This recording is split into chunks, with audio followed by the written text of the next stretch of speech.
Hi, Why? welcome to Why Are We Like This, a Heartstopper podcast. I'm Ashley, she, her. And I'm Sabrina, she, her. And today we are back to talk about Heartstopper Season 3, Episode 5, Winter. Woo! Hello, Sabrina!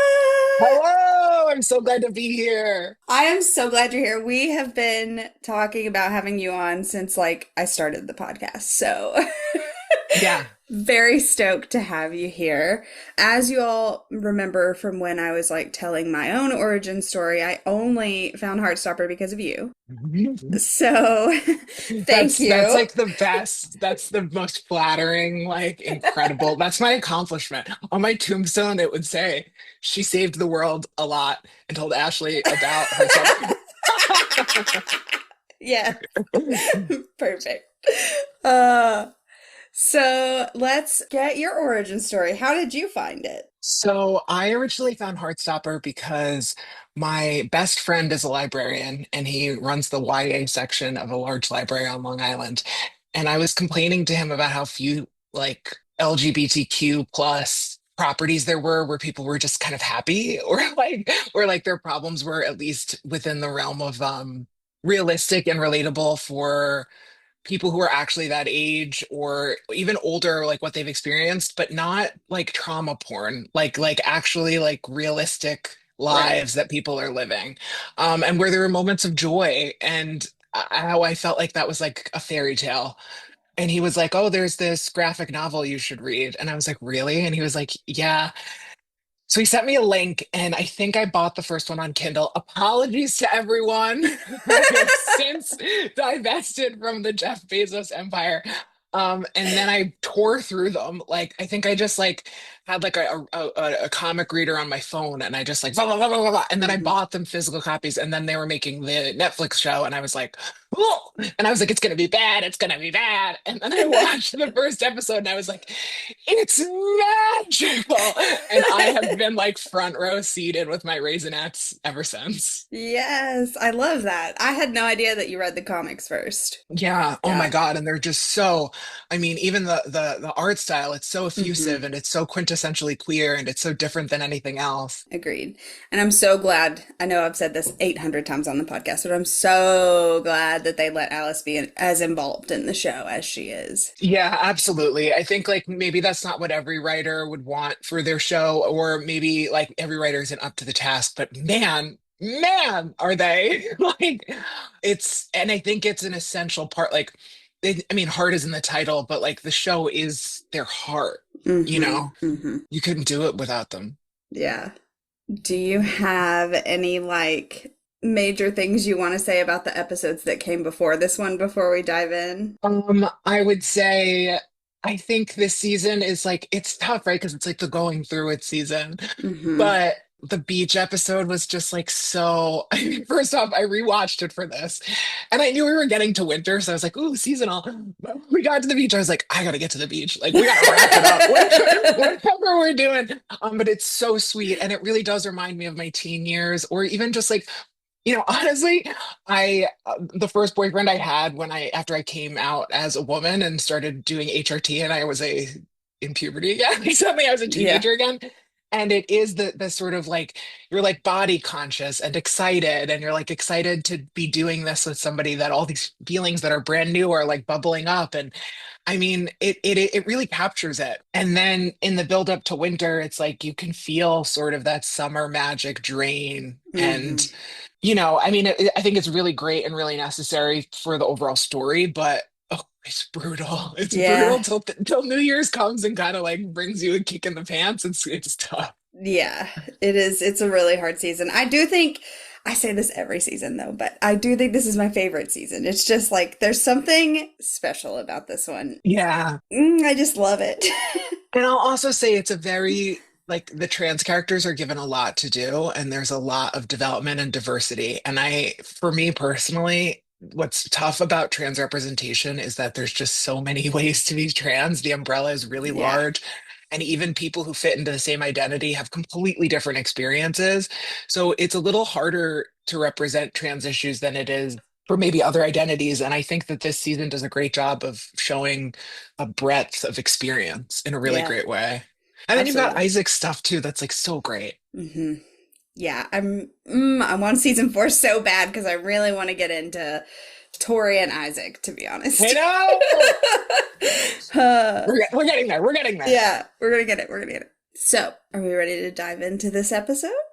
Let's do it. Let's do Okay. winter. So we start out in Tori's room, which I love because that's like taking us back, right? The first episode of the season starts with in Tori's room, so it's nice to be back here. Her bunny slippers are super cute. All of Tori's stuff is so cute. I know her room's great. All those Yeah. pillows, she looks so comfy. Also, the first shot, it like goes past that snow globe that's on her dresser. And I don't know if you read Solitaire. Mm-mm-mm. That's the like Tori novel. I didn't read it. I need to read it. It's good. The new cover that came out last year or the year before last has a different Tori on it, and that Tori is what's in that snow globe. That's so cute. Oh my Yes. God. And I probably would have noticed it, but someone DM'd me like immediately after the season came out and was like, "Did you see the snow globe?" And I was like, "No, what's in the snow globe?" and went back. Oh, this is the kind of details that make the show so delicious. Yes, yes. So she sneaks over to Tori's room, I mean to Charlie's room, and gets in bed with him. I love the shot of her going in his room, like where we get it from above the door. That's such a Yeah. cool shot. And they look so cozy in bed together. They It's such a do. winter moment, two siblings in bed being like, "Oh, it's Christmas." Yes. She's like, "It's 7. I only slept for 2 hours." And he says, "Same." And she says, "Are you worried about today?" And he says, "No, I'm just thinking about what presents I'm going to get." And I'm like, here we are, straight out the gate, already not being fully honest with Tori, because I can Yeah. only imagine today is extremely stressful for him. And like, yeah, maybe he didn't want to start the day out by getting into all of that, but he could have said yes and then said, "And I'm thinking about what presents." As she's going to call him out on later, he has got to let people be there for him. Yeah. It's obviously a tough day, and you're only going to make it harder by like keeping these things to yourself. Like, this is Hmm. your ally. This is your one ally who doesn't want anything from you. I mean, because you Yes. can say whatever about being in a relationship, but at the end of the day, that person does want things from you. Yeah.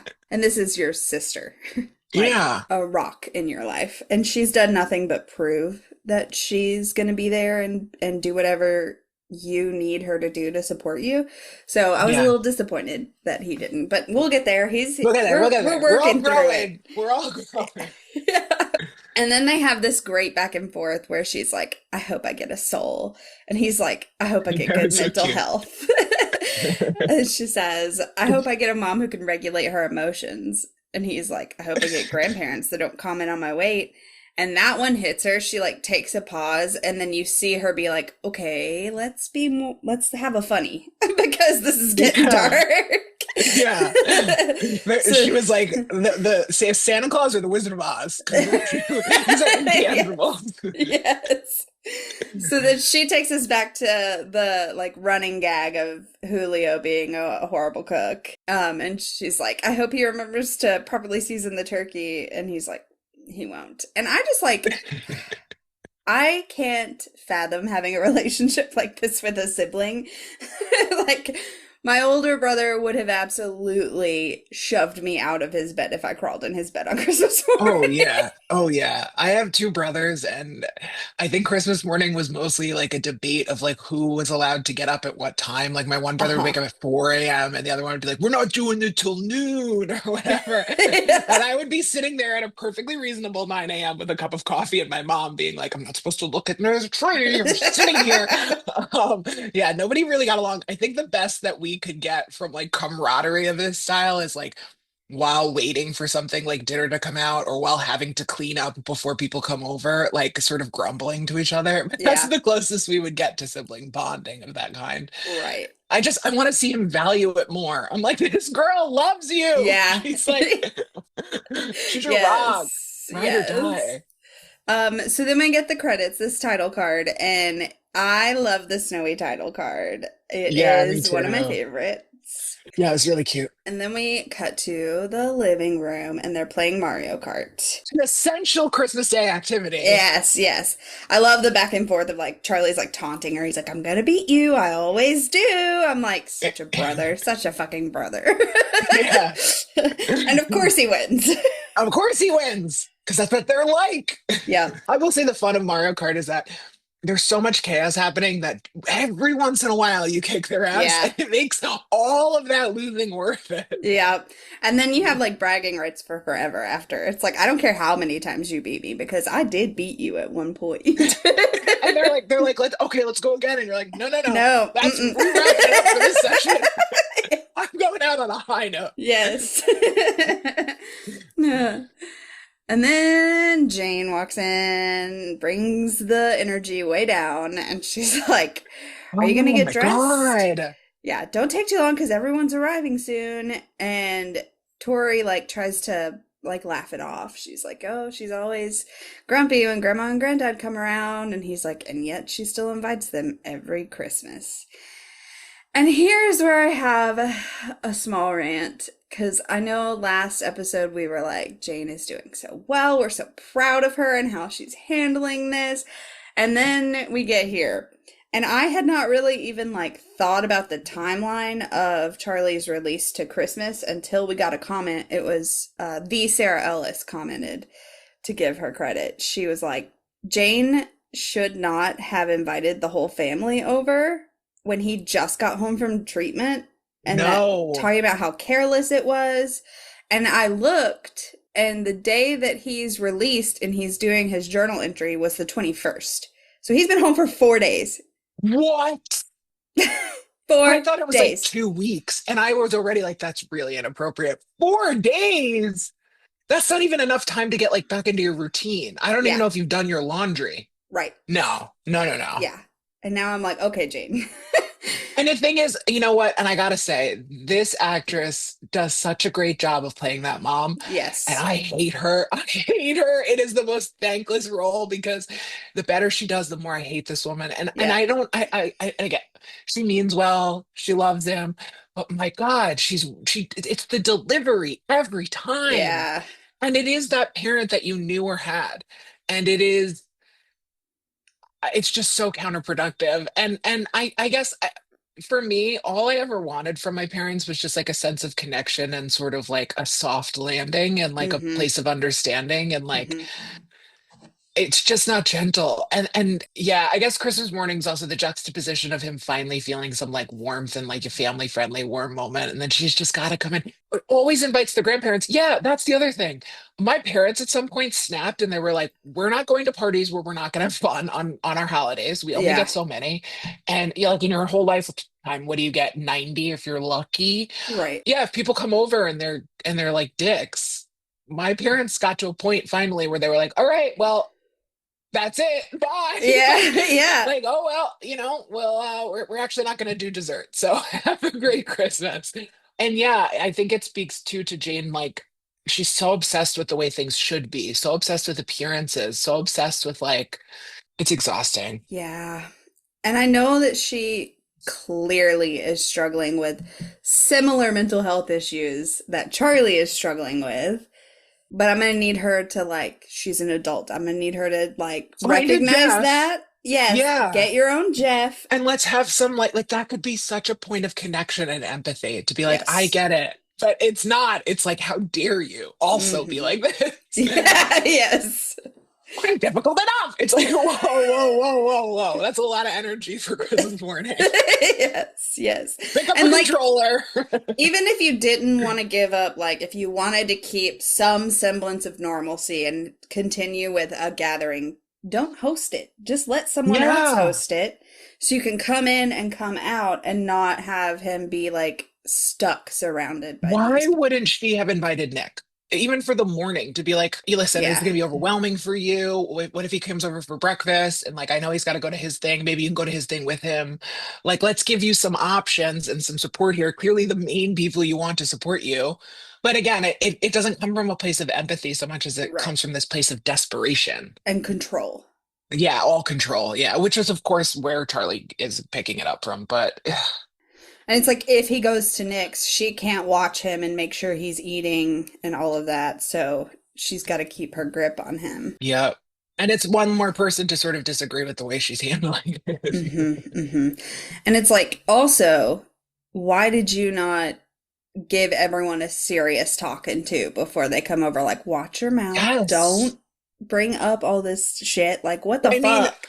when I came out, my family, before we had like a family party that I was going to, I think every single person got a 40-minute phone call from my aunt being like, these are the pronouns, this is the name, here's how you can practice it. Walk around your house and tell a story about Sabrina using Sabrina's name over and over again until you're not going to fuck it up. Because what we're not going to do, and I didn't know any of that went on.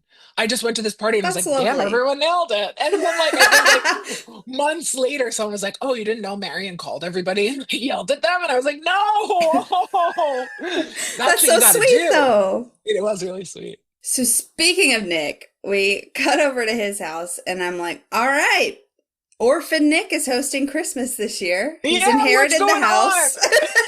on? Olivia Colman was always just off screen. Yeah. I'm like, you could have at least mentioned that she was somewhere. Like, Deep fake her into the background. We have the technology. so yeah, we see Aunt Diane and Uncle Richard there, and then Nick turns around and there's Henry. The So pug has cute. arrived. So cute. Finally. I mean, I'm gonna till we get there, but we got two characters I really wanted to see in this episode. Yes, yes. But yeah, Henry's so cute, so excited for it. I was so happy for the reveal. I remember when I first saw it the first time, my ex-husband, who I'm very close with and watch a lot of television with still, was like, he didn't read any of the books. So when Henry showed up, I was like, he was like, okay, it's a dog. I was like, no, you don't understand. I think Henry was my phone wallpaper for a while. I love that. That's so cute. Yeah. I also love that Nick's like, you and Nellie are going to be best friends, which is super cute. They are Yeah, going to be very best cute. friends. And then Charlie immediately losing his mind and being like, Henry is the cutest dog I've ever seen in my entire life, and I need to meet him immediately. Like, yeah, correct response. Henry saves Christmas. Yes, thank God for Henry. Charlie is in his room looking in the mirror, practicing his fake smiles, which I love. It's like, I know it's another level because of like his dysphoria and everything that he feels and is going through, but at the same time, I'm like, that's me before any family gathering. Just like, yeah, you got It's this. Yeah, it's full Issa Rae on Insecure in the mirror, just like hyping herself up. We've got a lot Yes. of Charlie mirror work this year, and yeah, it's so real. I mean, I can be at a restaurant, and if I know I have solo time with the mirror, it depends on who I'm with, but sometimes I need a little like pump up session while I'm in there. And yeah, Yes. body dysmorphia or dysphoria, like that shit will have you trapped in the mirror forever, but it's also the best place to like reset, as weird as that sounds. Hmm.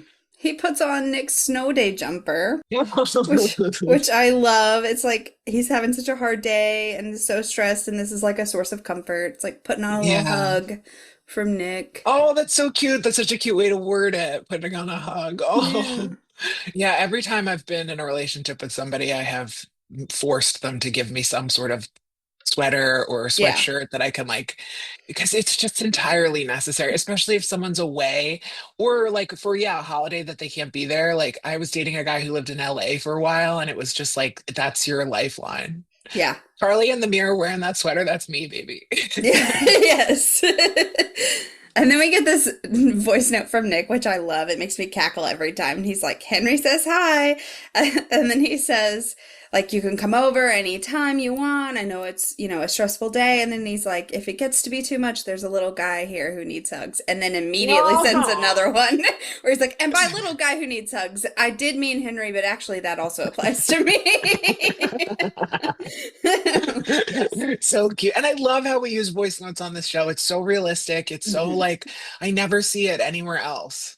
Yeah, and it's such a easy way to get those communications across without us having to like look at text the whole time. Oh, yeah. Ugh, and then we go downstairs and I get Oh so no. mad. I can feel the spasm in my back beginning. I know. Ugh, so the grandpa's like immediately first words out of his mouth. You're still looking a bit skinny, aren't you? I thought you were getting all that sorted out. And Oh Jane my is like, God. like just trying to come up Now with you got nothing to anything. say. Now you got nothing to say. Yeah.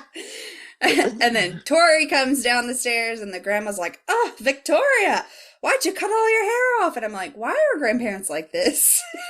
It is a universal, it is a universal axiom that this is the way the grandparents act, but I think it's also supposed to tell us like that Jane's actions and the way that it manifests for Charlie, this is a generational Yeah. curse. Like we are grappling with the forces of like pre-boomerdom horror. Like Yes. this is emotional unavailability and immaturity and somehow worse. Do you know what I mean? Like when you Yeah. see where she came from, it gives you a little bit of empathy to be like, well, and it's true to the real world. I mean, my grandparents, but what is funny is that sometimes grandparents boomerang around where then they're suddenly like the exact opposite of the way that they were with their kids, Uh-huh. but not always. And I think it's much more realistic to see grandparents that don't do that or who do it, but do it incorrectly, Yeah. right? Like there are grandparents that overcorrect incorrectly. And I think that maybe for them, they think that this is like a way to tackle the awkwardness head on, but it's not, it's just rude. Yeah. Yeah. My literal note was, no wonder Jane is the way she is. Yeah. Yeah. Oh God. I think So the apple's rotten frustrating. right to the core. Yep. Yep. So then Jane does finally step in, and she's like, "I know what'll help, alcohol. Let's get everybody some alcohol. Let's go, let's go, let's go." And like What these ushers them lips out. need to be is loser. Yeah, exactly. And then Oliver runs in, and I Ah! know, finally. My Christmas gift. I was so happy. And the kid's so cute. Oh Yes, my God. perfect actor. A perfect actor Perfect. for Ollie. Who is casting this show? And what cartoon people are they able to source? It's crazy. What lab are they making these actors in? Yeah, so good. So, so good. I was so satisfying. And I was like, Cousin Oliver, I heard it before, but I can handle it. I'll It's take it. perfect. It's perfect. It's the best way. Like, I understand why they didn't write him in season one as like little brother. So Yeah. bringing him in as a cousin is like the perfect way to like give us a little taste of like, here's this character everybody loves and misses, but we don't have to like explain a little brother away. That's good. We don't have Yeah, to we don't Don have to Somerset. manage it. And we don't have to like also keep this kid on the payroll Yeah. and like Yes. in a trailer park school or whatever the fuck they do Right. on set. Like we don't need to do any of that, which I think is correct. I think the less Yes. children we put on television, the better. But if over Christmas break, this cartoon child could fill the cameo, I'll take it. Yeah.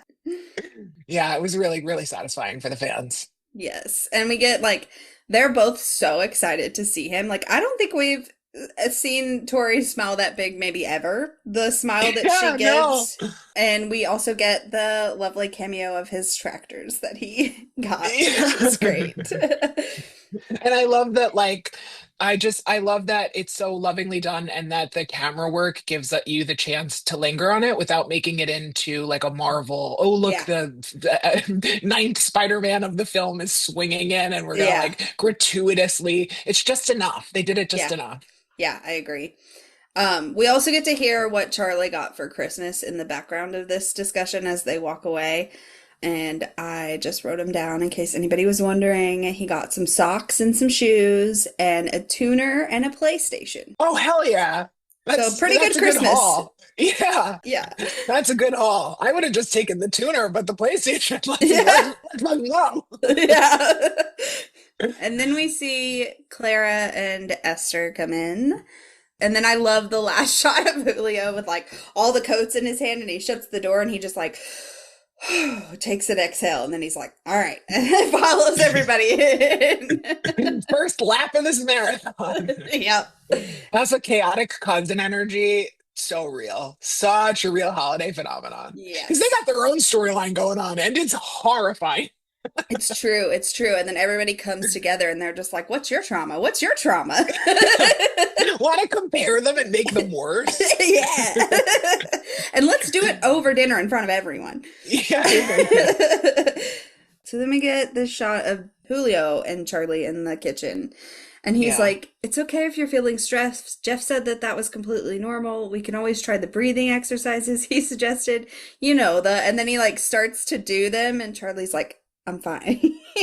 And like, it's sweet that Julio is trying to be supportive, but you can see in Charlie's face this entire interaction that this is the last thing he needs right now. No. Like, I'm glad that Charlie, you paid attention and you have like the breathing exercises memorized. You've got like your little notebook ready to reference and stuff, but like, let's this is a conversation that should have happened before everybody got here, not yes. right as everyone's sitting down for dinner. This is the mistake, I think. First off, the person who is going through something and dealing with their issues, which everyone should be, but if the focus is on this person, they're the expert in what they need and when they need it. And especially in a crisis situation, it cannot be the first time that you are doing this. It needs to be, this is why you do this stuff with people regularly and not 4 days out of treatment, because it needs to be reflexive. Yeah. Like these replacing coping mechanisms with new ones is not like a, oh well we got to get some of that goo gone because we got to get that goo off. It's not a special situation. It's Windex. You need to be using it Mm-hmm. every week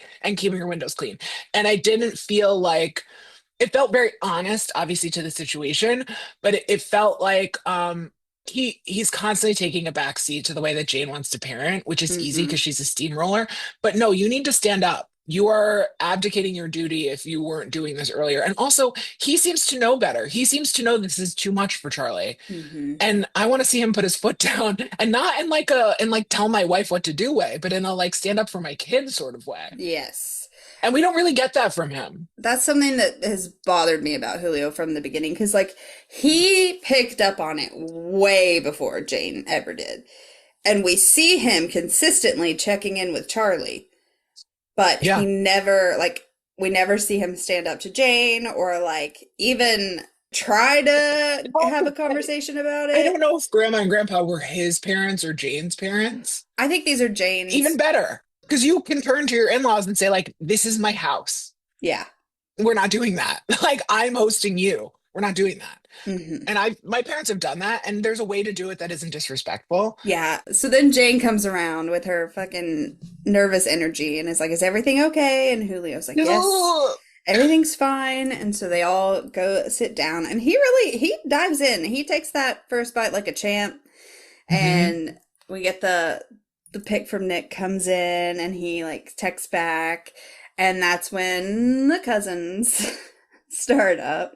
Oh God. Clara's like, Charlie, you need to tell us about your boyfriend. What's his name? And he's like, Nick. And then Esther's like, well, how long have you been together? And he's like, 8 months. That blows their mind. They're like, oh, wow. Like, oh.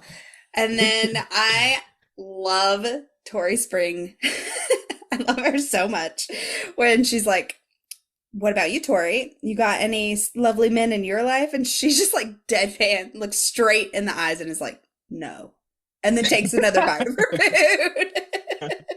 So good. A quintessential older sister energy. We need it. We Yes, need sometimes yes. people to. There are not a lot of Nicks out there. Okay. It's so true. uh, and Claire's like, well, you're not missing out on much. Straight boys are the absolute worst. Let's hope this Well, one Claire turns out finally made a better. point. Yeah, finally, something's accurate. And she's like, let's hope this one turns out better. And Esther's like, well, he might not be straight. And she's like, oh, you're so right. And then she's like, Charlie, when did you know you were gay? Oh, oh, no. I know. What? Tori's face, she's totally exasperated. I'm like, she is 10 seconds away from pulling what she did with David. Like, Yeah. But you know what? I need to see Tori weaponize her wit more. I want her hmm to just, but that's something that comes with like in these situations I mean, Charlie says at one point later in the episode, I wish we could just rewind time and start the day over because he knows now how he would handle it all. I think that that's a huge part of growing up is sort of yeah, getting through these situations and then after the fact realizing what you should have said or could have said and then being equipped for next time. And I yeah. want Tori to start externalizing some of the things that afterwards she's like, that would have been fucking funny to say or like sarcastic or put someone in their place. Like But I think also there's this keeping the peace energy because they're not doing anything wrong per se. Right. I think it's a lot easier to argue that grandma and grandpa are being annoying, but like they're not doing anything that's so malicious. It's just Right. ignorance and it's Yeah. so That's what it is. nakedly bad. It's so It's ignorant. ignorance. Yeah, because they're genuinely trying to be supportive and they're just curious, but Yeah. like at the same They're like, did time, you like, see a Troy Sivan music video? That's for me. It was then we get Jane coming to the end of the table. She's like checking on him again.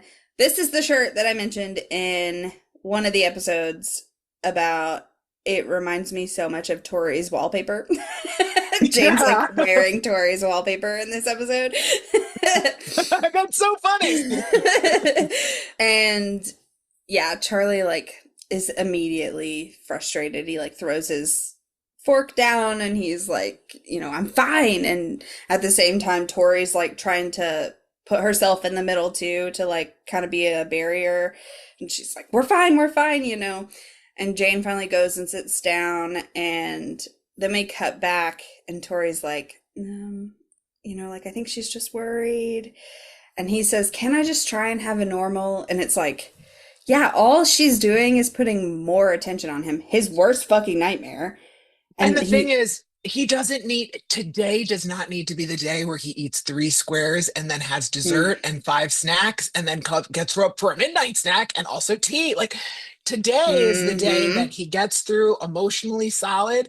And then when everyone leaves, you can say, you didn't have much today. There's leftovers if you want, and leave it at that if you have to do it. But like yes, today is not the day. What are you trying yes, to impress everybody with how much he can eat? yeah, That's he's 4 days out. He's on a show pony. yeah. I have a rant about that late at a different point in this episode, but Okay. it's like, girl, you gotta chill. Yeah. So then we cut to the Nelson kitchen.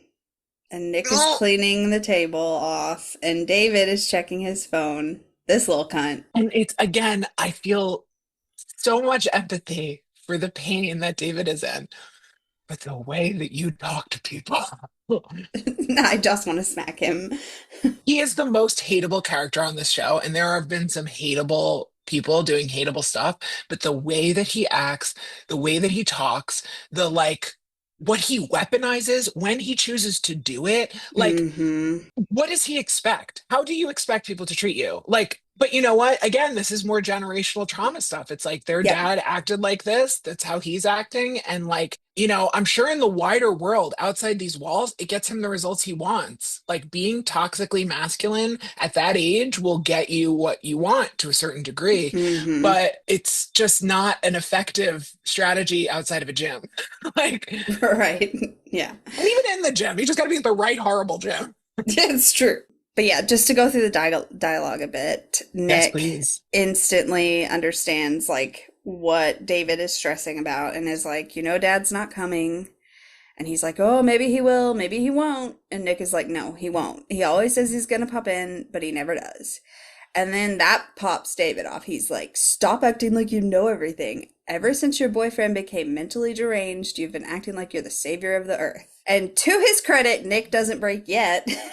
And he's like, don't say that about Charlie. And then David continues and he's like, I get it. He wants attention. He stops eating, and you have to be the hero that saves the day. And then we get our first full fuck of the show. And he says, can you just shut the fuck up? And you see like Diane and Rich like kind of turn and look, and Rich like takes a big glug of his wine, and David leaves and slams the door. I just, he's taking out everything that he needs to take out on his dad on Nick. Yeah. And I have a note later that's like, these are two boys with the same daddy issues that are manifesting in different directions. And I just wish that David would see that none of this is Nick's fault. You guys are on the same team here. Your dad is the bad guy.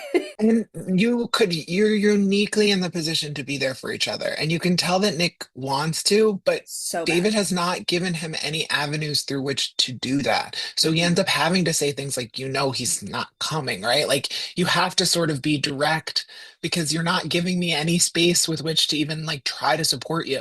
And the Hmm. second that he tries to even address it, to go right to that, it's so ugly. It's so nakedly an attack. It's not even relevant to what they're talking about. Hmm. And like, yeah, it's all projection. It's like, oh, so no one ever jumps in to take care of you. So I'm the bad guy because I jump in and take care of somebody else. You don't let me take care of you. Yep. So, and you can just tell it's also like he just resents that relationship so much because he doesn't have anything like that. He's not emotionally available. He wouldn't even know how to do that for somebody. Hmm. It's sad, but it's also just like it's the kind of sad that you're like after the fact in the abstract I can be sad for you, but to your face I am nothing but a white hot blinding Yes. rage, which is a real brother thing. Like again, it's this toxic masculine like, and of course I think it's true that a lot of the time men save their worst selves for the people closest to them. Yeah, and it shows you a lot about Nick's character that he is still trying after I would have popped everything him in the we've seen. face. Oh my God. My brother. After season two, you would not Oh be yeah, after even season two. getting this kind of like empathy from me. I would No, just be like, I'd be like, Dad hates you. Bye. yeah. So yeah, it's just I'm proud of him for finally like telling him to shut the fuck up. Yeah, agreed. And Sarah's not there to be like, watch your language, like in season two. So he responds to the he's so cute I can't cope in the group chat with, you think I'm cute? And then we get this lovely like Christmas montage of Isaac. He's like reading his book and he sees the text come through and he's like, please stop flirting in the group chat. This whole um, show is just a torture session. truly. He's like, Jesus Christ. And then of course all the other couples are about to do the same thing in the Yeah, group chat. just in a row. Yeah. But before we go through the rest of the montage, this is a good spot for me to go ahead and put our Isaac's book watch. Welcome back to another Isaac's book watch with Kate. Hi, Ashley. Hi. Okay, so we are here in winter. We've got some Yes. books, once again, that Isaac is reading to get him through this difficult time of year. The first book we see him reading is when the Paris squad are exchanging text messages on Christmas Day, and he is reading a book called Christmas Days by Jeanette Winterson. So great choice, right time to read it. Inspired by Isaac, I also read it in the week before Christmas. Nice. And really enjoyed it. It is sort of an amalgamation of lots of different things. There's short stories interspersed with anecdotes, recipes. The author Jeanette Winterson sort of reflecting on Christmases she spent with other people, recipes she's enjoyed with them. So it's quite a mishmash, going from quite scary, sad Christmas stories through to happy stories, but really nice sort of seasonal thoughts put into it. And I enjoyed it much more than I was expecting. They've clearly chosen this. It's a Christmas book. It looks great on screen. So that's part of the reason they choose it. But Jeanette Winterson, the author, she is most well known for her book called Oranges Are Not the Only Fruit, which was published in the 80s, which is about her experience coming out as a lesbian in a Christian family. So she was quite an early book talking about these sorts of things. And that's what she is most well known for, is talking about that experience. So they have gone for a bit of a easy shot. Let's choose a Christmas book with a great Christmas cover. But as always, Heartstopper, they don't take the easy way out. They've gone for an author who was in the community, who really represents sort of what they're going for.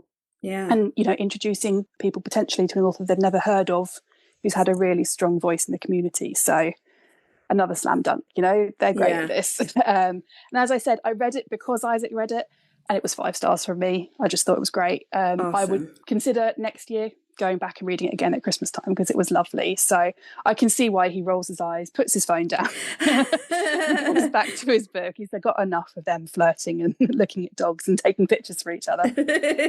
But the other thing we get in this scene is a little glimpse of both Charlie and Isaac's profile pictures on, I think they're still on Instagram for the group chat. And Isaac's profile picture is him in Paris holding a copy of The Outsider, which is a book that we saw when they were in Paris. He read it at Arc de Triomphe. and when they visited the Mona Lisa. And Charlie's profile picture is the one that Nick took of him in Shakespeare and Company, the bookshop, where he's holding the swimming pool library book. So I just thought that was a nice little addition as well, just some extra books and a reminder about that relationship they have with each other about reading. Yeah. And just thought it was lovely. Of course, Isaac has a book in his profile picture. Yeah. You wouldn't expect anything less. For sure. Yeah, that was such a nice little moment as well, just to see it pop up on screen. I was like, oh, that's him reading his book on holiday. Yeah, so cute. And then we move on. So a week later, the next time Isaac is on screen with a book is at the New Year's party, because what's a party without a book? Right. So he's got Piranesi by Susanna Clarke, which is a more recent book, came out about 5 years ago. It's quite difficult to describe.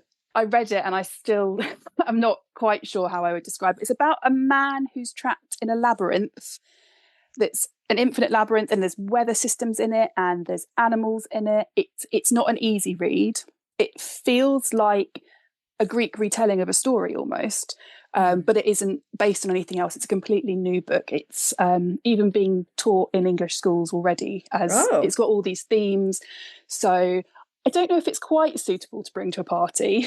It's definitely not an easy sit in the corner book, but it was really well received when it came out. The author hadn't released a book in about 15 years, I think, so people have been waiting a long time for this new book, and it definitely was a hit. So it doesn't surprise me at all that Isaac would choose to read this, but it is a bit more of a challenging read than some of the YA, especially that we see through Heartstopper, but it's hard to describe without giving away too much. Yeah, another great book, of course, and I think this is one that Alice read as well. So I think there's some books you can tell that she's really wanted to have in, and I think this is one of those that she's really appreciated, and I think it's a great choice once again. Awesome. And that's how he sees in the new year. The books are very much like the songs. It's like it's like, what a perfect placement. Yes. It's almost like someone gets paid to do this. It's their whole job. I want that job. Truly. Yeah, I think the amount of thought they put into it is just wonderful. It's so well done. And they come at it from such different angles as well. It would be so easy just to have YA queer books every single time, but they don't. Isaac is such a wide reader, and you can see that they're really putting in the effort to make sure that we're getting a full scope of books, fiction, non-fiction, modern classics, and everything in between. It's wonderful job by whoever it is that does this with Alice, because as you say, every time it's spot on. So good. And that is Isaac's reading for episode 5.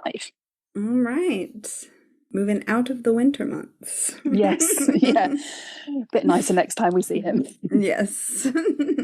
All right, we'll see you next time. Thanks, Ashley. Bye. So then we cut to Darcy, and they're like, what do you think? Showing their outfit to Gran, and she's like, oh, you look handsome. I love her so much. I love this non-toxic family house. Yes. Oh, Grandma. Yes. That outfit looked great. It did look great. The suspenders, nice touch. Perfect with the hair. Loved it. And those big, strong muscles to go with it. We love it.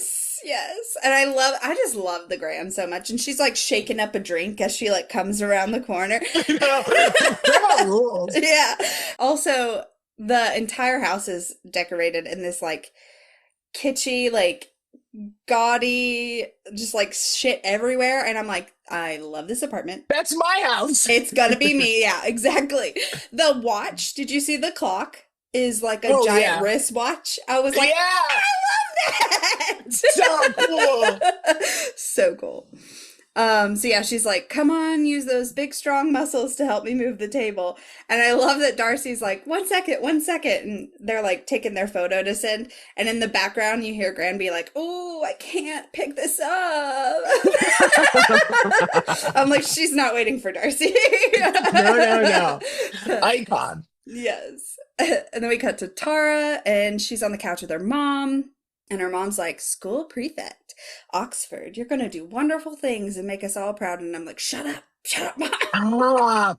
Stop. She's under so much pressure right now. But she just like ignores it. You can like kind of see her just like let it roll off. And then obviously she's got the text from Darcy to like put a smile back on her face. And she's like, Darcy, you look so good. And then Sahar is sitting on her bed playing guitar, writing some music, and Imogen has also sent a selfie. And she like opens it and like rolls her eyes and tosses it down like fucking I'm not even gonna reply to this. And like half a second later she's like, fine. Yes. That's also me. That Yeah. is also me. I'm not feeding into, I mean, maybe. Yeah. She does look good though. Might not even a situationship. They're getting a text back. They're getting a text back. Yes. It's just like, you look cute with a heart. And we see Oh. Imogen in her closet and she's like putting tinsel or garland or something glittery all over herself. And she sees this text come through and it flusters her. She's like, oh my God, she thinks I'm cute. That's her Christmas present. Yes, she's having a great day now. So then we go to Tao and Elle, and Tao's like also super relatable. He's like, I think I'm gonna explode. I ate so much food. I need to put on something cozy. And Elle replies for both of them in the group chat, which I think is cute. And then he changes his top in front of Elle, and she like looks at him, and then she like giggles and looks away, and then she looks back, and he's like, "What? Are you enjoying the view?" And she's like, "What if I was?" And he's like, "Some might say you fancy me," and she's like, "And what if I do?" And this is another. I don't think that the captions are correct here. When he's like, "I wonder what we'll do." And she says, "Oh," and the captions say, "You do?" question mark. And I was like, I think she says me too. I Yeah, listened to it several times. I was like, I think she says me too, not you do. that would make more sense. And so that's just like a very cute like back and forth we have before this makeout session that I love seeing these little baby steps in their Yeah, relationship. of their blossoming. They start to make out. I love this callback of the glasses. He like takes the glasses. He takes them off, but he just sets them down on the bed, and I'm like, those are getting crushed. Those are Yeah, yeah, for yeah. sure getting crushed. Yeah, that's what the nightstand is for. That what Yeah, are we find the dresser? yeah. It's literally right beside him, and still he's like, I'm gonna put these over here by our feet. No. And of course, glasses for some reason just magnetically get sucked under people. Yes, It's they a do. force of nature. So they start making out, and he like runs his hand up her torso and touches her breast, and she immediately pushes him off and sits up, and he's panicking. He's like, "I'm sorry. Was that? I'm sorry." And she's like, "It's fine." I do commend him for immediately removing them from the like private. He's like, "Should we go on a walk? Like, would that be better? Yeah. Let's get out of this private space that has now There's no become pressure. I uncomfortable." still want to spend time with you. Yes, yeah. So I'm very proud of him for like moving them into a neutral space immediately before they have this discussion, but Yeah, I think it's interesting because you can be a trans person's partner and you can be really understanding and patient, but you're never going to really know like what it's like. You're never going to really like understand those feelings and like mhm.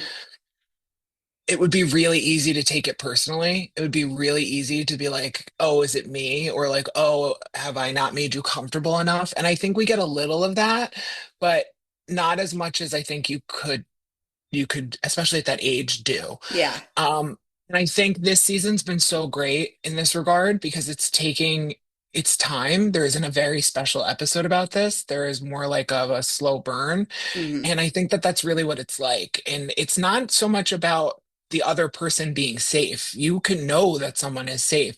It's about like feeling safety within yourself and feeling a level of comfort within yourself. And yeah, I think it's really beautifully done. And I think it's also a very true thing that wherever your dysphoria manifests, it's like that is where it manifests. And so you can do all the making out and heavy petting and all of the stuff that you want to do.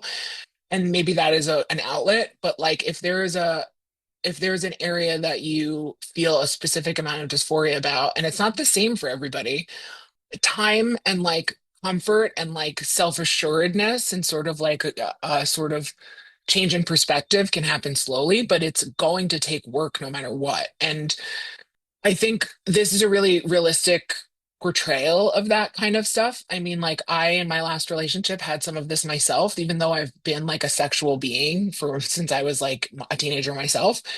It's different and it's when you start seeing yourself differently, it requires a sort of rewiring in your mind of sort of what you're doing. And I mean, it's uncomfortable to talk about even now. And it requires somebody to have the patience to like not just go through that process with you, but to learn how to communicate with you about it. Yeah. And I think, I don't want to jump the gun, but we get some of that like trans sisterhood and some of that like solidarity later. And Hmm. again, because the trans umbrella is so large, it's different for everybody. So that specific like kind of dysphoria is specific to trans women. And I think the show walks the line really well of not getting into weird explicit details that it doesn't need to, and it doesn't Yeah. need to over sexualize the situation. And yeah, I think it's handled really beautifully. And I think as a teen boy, he could have done a much worse job. And it would be really easy to think that extra pressure could make someone more comfortable, but that's not Hmm. ever true. I said openly before this season came out that I was worried about Tao. Just based on how he's reacted to stuff in the past, I was like, I'm worried about how. There's a little bit of Xander energy. Yeah, there is. There really is. And I'm like, okay, it's gonna go one of two ways. It's either gonna go horribly or he's gonna handle it really well. And I'm so glad that he handles it well. Yeah, for the most part, I think I have a couple nitpicks on lines, but we'll get there. Yeah. Okay. So then we go to the spring living room, and I think this is maybe an uncle, I think this might be like Clara and Esther's dad, right? Yeah, So it looks like an uncle maybe, and he's being that was my assumption. horrible. Oh my God. Even the way he says, "So how you doing anyway, Charlie?" is like, I just don't like that delivery. Like it starts out not good. Yeah. And then he's like, I'm doing okay. And the uncle's like, it's a relief you could come back before Christmas, isn't it? I can't imagine what Christmas would be in a place like that. Shut the fuck up. And he's like, they decorated for Christmas. It was actually really helpful. So, and he's like, oh, yeah, yeah, of course. Yeah, yeah. Well, you just hear horror stories, white walls, straight jackets, all that. If this was his experience, why bring it up? And if Yeah. it isn't, why bring it up? Yeah. What was your goal here? And I think the answer is he was not, He's not he's thinking not that far. thinking. Yeah. He's not even considering the fact Just talking. that Charlie actually lived through something and that anything that he's saying is gonna have an effect on him. I mean, like he has no idea that the words coming out of his mouth could affect anyone else. Yeah, and it's also just like a look how great of a job I'm doing talking about it. I Uh-huh. feel really comfortable in this conversation, which is good for you. Yeah, Yeah. what? What are you talking? No one was worried that you would be Yeah. uncomfortable. Yeah. And then Esther has to go and like add to it by being like, did you meet anyone that was like really crazy in there? The worst. At least Clara does immediately like pop her. She's like, you're not supposed to say that. I'm like, oh my God. And the uncle's like, we're just happy that Charlie's back to normal and back with us. And it's like, every single word that comes out of your mouth is making it worse. Back to normal. Oh. And so Charlie, understandably, gets up and is like, I'm gonna go get a drink. And he leaves. And you see Tori, like, I feel like in that moment she's contemplating. She's like, do I follow him or do I chew these people the fuck out? And she chooses to get up Yeah. and follow him. I think both choices there are right. I don't think Yeah. there's a wrong choice. Yeah. I think at that point it's up to you. What is your mental health going to be? Because once you open that door of arguing with them about Yeah. this, it's just gonna continue. So And you know whose job that is? Jane. yes. Let's take some of that energy we have for Charlie Yeah. and weaponize it. Yes. Yes. Oh, and so then she's in the kitchen. She's like, try to ignore it. Like, not everybody understands what you're dealing with. And he's like, so I just have to put up with ignorant comments from my own family. And she's like, we just have to get through the day. We'll have some tea later, but that's not for a couple of hours. So how about a snack? Yeah, is there a snack on your meal plan for today? Oh God. I hate the snack thing. I also hate that we just have to get through the day. Yes. It's his Christmas Yes. too. Why are you trying to make their Christmas nice when they don't even need Yeah. it? It's not their Yeah. home. And like please stand up for your son. Please stand up for your son and protect Like, him. He needs you in this moment and you're worried about them. it just makes me so uncomfortable and also makes me just so sad because Charlie is only, these are not a lot of years. And this is going to kind of set the tone for a long time in your relationship. And to watch her fuck it up spectacularly at every key moment, and I know she doesn't mean to. The worst part is that she means Yeah. well. But it just reminds me with my parents. It's like now every Christmas is sort of the tone is set because of the way that they handled these key moments.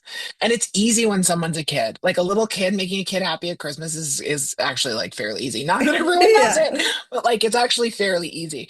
These are the moments where you establish that sort of rapport of like our home will always be a safe space. My priority is always going to be Yeah. you. And we're not seeing that from either of his parents. Like, what is their, they need to find their own Jeff. Yes. They need three Jeffs. They need three Jeffs. This is where I have my rant about he's like, I don't want to, like, just stop pestering me about food. And Tori again steps in and is like, let's go play Mario Kart. Like, I know that Oliver wanted to, and Jane cuts her off and is like, I'm just aware that today has been very difficult for you, Charlie. You only managed half your dinner, and the dietitian said that's a concern. Stop. The dietitian definitely was talking about on a day-to-day, normal, average day basis. This is a huge meal, intrusive family members. On display. Yes, yes. And like a day that is filled with stress. So, like, I'm positive that the dietitian would say it's totally normal that today would be less than average in his meal consumption. There's a nuance to these things, and Jane is so black and white with everything that she can't even grasp how hard she's fucking up right now.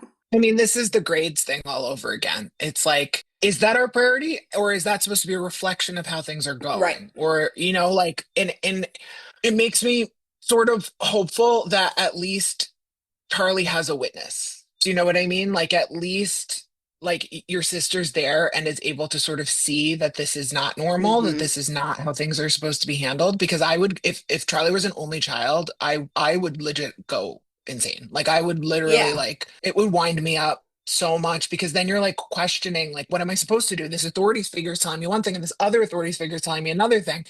And yeah, also to invoke the dietitian, you say what you want to say. You do not need to take the hand puppet of the dietitian who isn't here out to tell him what to Right. do.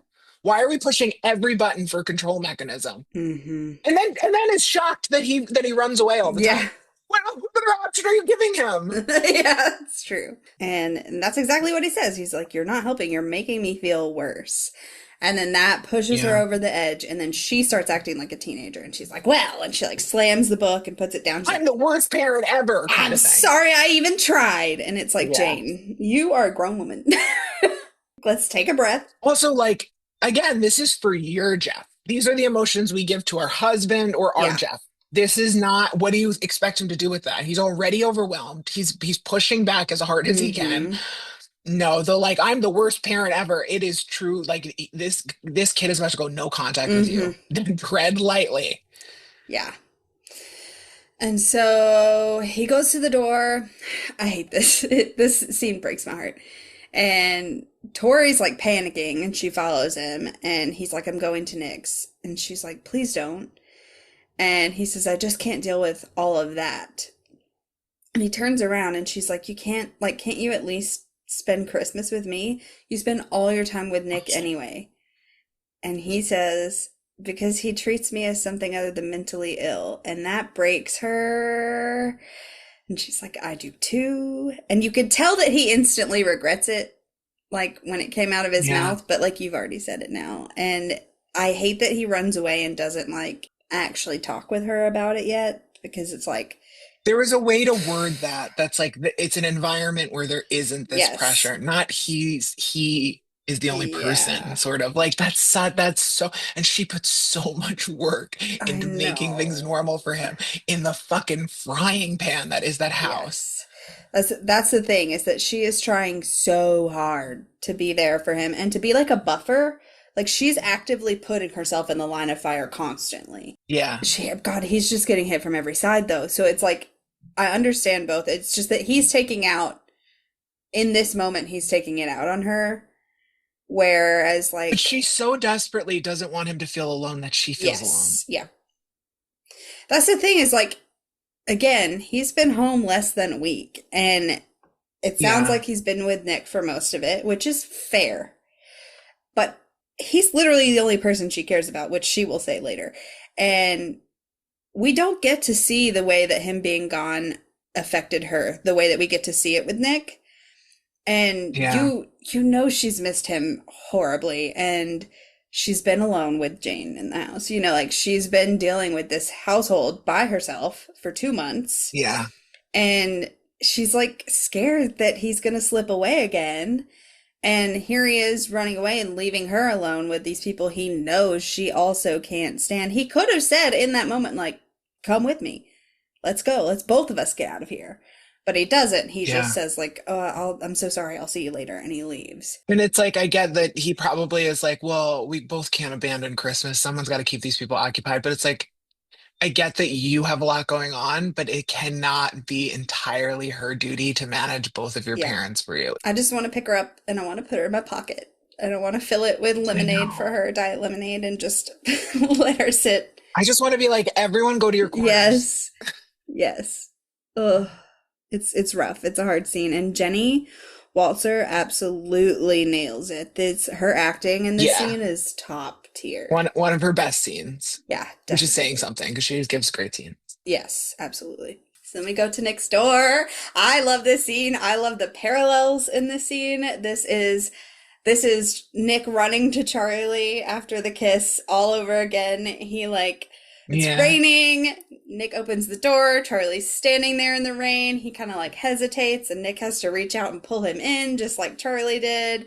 And then he's like, "Where's your coat?" It's just, oh, Oh, so good. so cute. And Charlie hesitates, and then he just hugs him. In that moment, he just needs the comfort. And eventually he says, "Sorry, I had an argument with my mom." And Nick's like, "Do you want to talk about it?" And Charlie's like, "No, I want to suck your face." What is like your face about it? So they start kissing, and it turns into a makeout like pretty quickly. And then his entire family, minus Sarah, is is standing there, and they give him a whistle, and that pulls them out of the kiss. And Diane's like, "I take it this is the boyfriend then." And they have a little giggle, and she's like, "Come on in, we don't bite, I promise." And so Charlie goes in. I just love that they had to have heard the doorbell, right? And Nick's like, "I'll get it." And then they're like, "What's taking so long? Let's all creep around the corner together and find out who's at the door." It's like so good. Except for mom. Yeah, who Lord knows where she is. She's getting the figgy pudding. We go up to Nick's room, and he's pulling out clothes because Charlie is absolutely soaked. And he's like, "These are probably a little big." And Charlie's like, "I do not So care. I cute. am so cold." And he like hesitates for a second, and then he looks up, and I love this shot of Nick being like, he's so clueless. He is just happy to have Charlie there. He's like looking at the clothes, smiling. He looks back at Charlie like, "What?" And Charlie's like, "Can you turn around while I change?" And he's like, "Oh, yeah, of course." And like he's like totally taken off guard, was not even thinking about that. And when he turns around Yeah. and Charlie's changing, he wants to look so bad. He turns around But I love that this twice. mirrors the Tao stuff. Yes, yes. Yeah. He turns around twice, and he's like, "Oh, wait, no, wait. Yes. Ah, ah." Like he cannot stand it that he's changing. Oh. And then he's like, "Okay, I'm all done." And he's like, "You look adorable." And Charlie's like, "I look ridiculous." And he's like, "Ridiculously adorable." And then he just like peppers kisses all over him. And it just So like, it cute. makes me squeal every time. Also, there's something about the fact that this earlier we saw him and David arguing about Charlie. And now he's dressing Charlie in the jumper that he had on when David first met Charlie. Oh, wow. Yeah, Good eye. Wow. and I'm like, I can't quite put my finger on the symbology there, but there's something there. Yeah. Maybe it's armor. Yeah, maybe. And then he's like, "Are you sure you don't want to talk about it?" And Charlie says, "I just want to have a nice day." And Nick says, "Okay, let's do that then." And they have a very domestic kiss before they go down. And I love that this is like almost the same chat that Tara and Darcy had in the room in the school when Tara was kind of like struggling with them coming out, and she says like, I just want to live my life. And Darcy says, we can do that. And so it's like, it's a very similar conversation there. And that was cute to me. Very cute. And then we have what I have titled as the Christmas montage part 2, because we get this little scene of all the stuff that's going on at Nick's house. We see they're like doing cheers with Diane and Rich, and she like hugs Charlie. We know that she's been like dying to meet him since Menorca, so it's nice to see her like finally get her hands on him. Yeah. And finally, like a maternal figure that might have some idea of what to do in the situation. Yes. Charlie meets Henry. They take a photo with Diane and Rich, Charlie and Henry. And then they're like making out up in Nick's room. And we see the presents on their bed. And there are 2 cards that are both handmade. One of them has the shot that I got tattooed on my thigh. So cute. Oh my God. Yeah. And I noticed it immediately. The first time when I was watching it, when it came out, the day it came out, it would cut to that shot and I immediately yelled, my tattoo! I was like, oh my God. We need to get on Etsy and those can be your New Year's cards next year. Yes. Your holiday cards. I also like have some questions. Which card do we think is from who? Because there's 2 cards. I'm assuming one was for Nick and one was for Charlie. The other one has like Paris trip pictures, like a collage on the front of it. I think that's probably Nick's because he's the photo definitely king. And then I'm like, do we think that Charlie drew their hands, or do we think that he like enlisted Elle's help with it? Because we don't know if Charlie can draw. Yeah, we've never really seen that. I think maybe he enlisted Elle's help, but like was the mastermind behind what it would be. And then Nick, photo king. And also like Nick has such a tie to France that I just feel like that's sort of like a little piece of me I'm giving you. It's so cute. Also, that's where he like came out. So that was like a big turning point for him. For both of them, but really for him. Yeah. And they are going at it on the bed. And Charlie pulls up and he's like, we have not kissed like that in so long. And Nick's like blushing and he's like, yeah. And he's like, we should probably go back downstairs now. And Charlie's like, yeah, we should. And then they like have a little giggle and they're like, no, let's make out more. So good. What's down there? So then we see they're playing Jenga with Nick's cousins. Nick knocks it over. And then we get the shot of them on the counter and they're eating toast. And I don't know if you watched any of the like pre-season 3 interviews, but there is a note about this. I kind of hope you haven't heard this because I think it'll be hilarious for you to hear. So they gave them free reign during this to just make each other laugh. They were like, there's going to be music over it. Like we won't hear. So you two like say whatever. So they were saying like the nastiest things to each other during this scene to make each other giggle. And they were like, the shot they ended up going in, they had to go in an ADR over it because he says, oh, that's the deal though. And he's like, oh, okay, ha ha ha. The actual thing that he said was something about a dildo.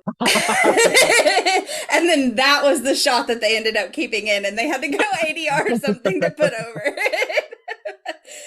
The X-rated cut of Heartstopper. Yes. I love that so much. And now, like every time I'm just like dildo, like I don't even hear that's the dildo anymore. I'm like, they're talking about dildos. With the power of AI, we can recreate this. So then we see them on the couch and they're watching Doctor Who. And the reason that they chose this episode of Doctor Who to show was because Eros Lynn directed that episode. Oh, that's so cute. And this is where I have the note that is like, this is definitely the pug that had to get fired because it does not want to sit here. And it's already like in Charlie's lap, like trying to get away. And Tori texts that she's on her way. And I'm like, she should have been invited in the first place, but I'm glad that she got out of there. Yeah. I worry that Jane sent her to get him. I was going to say either she got sent or something went down at the house that she was like, I gotta get the fuck out of here. And the way that she's like, and I think moms can apologize or whatever she says, like that to me tells her that I think Jane sent her to get him. But they go over to the door, and David is there waiting for his dad at the fucking door. And I'm like, I almost feel sorry for him at this point. Almost. Almost. Almost. And he turns and asks Nick, did he text you? And Nick is like, Dad, no. Like, I have fucking told you he's not coming. And he's like, you know, you've got a real family who actually want to hang out with you. And David's like, you know, Dad is family. And Nick says the banger of, I think family are the people who actually give a shit, which is true. And I love that Yeah. in that moment, Tori appears Yeah. because she gives so much shit. Yeah. And also, I love the jump scare of David because, like, the last time David saw Tori, she like picked his phone out of his hand and like stomped off. I was like, please say something Yeah, else. Or maybe we just call it here. You want to just call yeah, it here. The muscle has yeah. arrived. So he like turns around and gives a little like shit, and she's like, "Merry Christmas," and he just turns and he's like, "No, I gotta go. I gotta get the fuck out of here." I don't need this smoke. I don't need this smoke from the chimney. And so then we see them back on the couch, and Nick's got Nellie in his lap, and Tori's got Henry, and she lets him have it. She's like, "You left me to fend for myself against our cousins. Oliver's in a bad mood because no one will play Mario Kart with him, and I think Mom might be willing to apologize, as wild as it sounds." And when he doesn't say anything, she kind of sighs and she's like, "I hate Christmas." And he's like, "No, you don't." And she's like, "Well, I hate this one." And this shot of him where he like looks down, I'm like, he looks disappointed in himself at this point. Like he knows that he's messed up some here. Yeah. And she says, "I worry about you all the time. Did you know that?" And Nick is like, "I get that you're scared of being a burden, but we just want to be here for you and you have to let us." And then Tori's like, "And not say you're fine when you're not." Yeah. And this is when he says that line about, "I wish we could just rewind and start today over." And Nick is like, "Well, there's always New Year's." But I think that this is an important discussion that needed to be had. And part of me at first was like, this is too harsh, too quick. But then I remember that that's just Tori's normal tone. And I'm like, oh, well. Yeah. She's doing her best. She's under a lot of pressure. Yes. But it's good that he's like been reminded that he has them. They want to be there for him. He is not a burden to them and he is not going to be a burden to them. But that also these people care deeply about him and they are affected by his actions. And I think that that's a reminder he needed in this moment. And I think, what's great is the people who give a shit, like it involves chosen family, but also like your mom gives a shit. She does Mm-hmm. care. It's just ill-directed and you were right to get away from it today. But these people care in juxtaposition to Nick and David's dad. Like they're there, and it's not nothing. It's not what you need, and it certainly isn't what you want right now, but it's not nothing. But these, like, whether or not Nick is your forever boyfriend, because life is long and you are young, this is your family, and now Henry's in your family. Mm-hmm. Yeah. We're just gonna do a body swap on that dog. Yes. So yeah, I think this is, a scene that needed to be had. Yeah. And then we cut to Tao and Elle leaving Tao's for their walk. I love this talk they have. It does drive me insane that they leave the door open. And also, there's a ring camera. And I'm like, I'm just saying, your mom's listening. Like, Yansu, that bitch be listening. Like, she's on the other side of that door right now, like this. What's happening out there?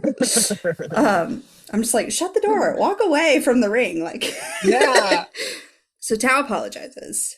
He starts and she tries to cut him off, but I don't think at this point she knows what she wants to say yet either. And he continues and he's like, "I don't want to do anything unless you want to also do things. I mean, I think about it all the time. Not all the time, a respectable amount of time." So cute. So good. And he's like, "I'm just going to stop talking." Good correction. And then she's like, "I also want to do things. It's just more complicated for me."